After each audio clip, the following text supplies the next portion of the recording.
इश्क दा चरखा हिजर दी पूनी जूं जूं कत्या पई होवे दूनी दो जगते एंदी सरदारी दो जगते एंदी सरदारी इश्क दा ना कोई जोड़। ये समंदर है, इसमें जितना भी सीख लें बहुत ही कम है, क्योंकि जितने पूरी ज़िंदगी लग जाती है सीखने के लिए, इसको जितना भी सीख लें बहुत ही कम है।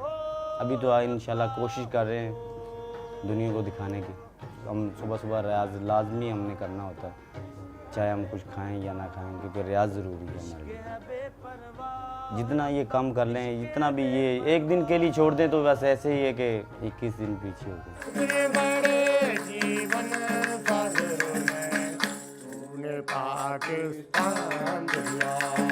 बहुत बड़ा परिश्रम, क्योंकि जितना वो काम कर गए उतना करेगा तो वहाँ पहुँचेगा ना। तो मेहनत करनी पड़ती है, बहुत मेहनत सख्त, और हमने मेहनत की। मुझे तो सच्ची बात है कि फ़कीर साईं अलन फ़कीर की वजह से लोग जानते, अब वाहिद मेरे नाम से भी जानने लग गए हैं।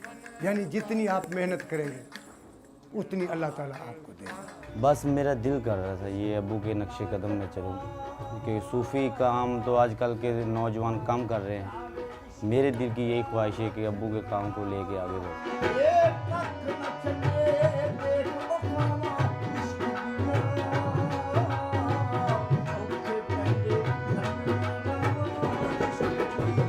जब कायनात को समझ जाता है तो फिर वही सूफ़ी समझाता है फिर दूसरों को, क्योंकि हम तो कलाम के ज़रिए सूफ़िया कराम के जो कलाम है उनके ज़रिए समझा रहे हैं। जब अपने आप को आदमी समझ जाता है फिर वो मोहब्बत का पैगाम देता है, प्यार का पैगाम देता है।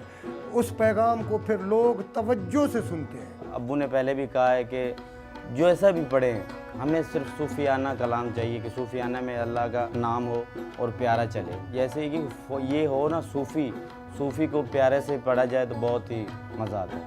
गहराई में जितना भी जाऊं गहराई में हो।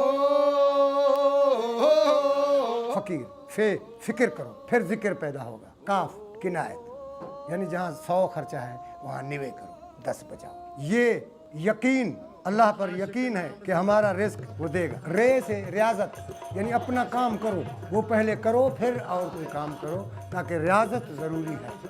इसलिए जो ये 4 काम जिसके पास होंगे वो फ़कीर है, उसको हम फ़कीर कहते हैं। आकर कहीं जगाया बनाया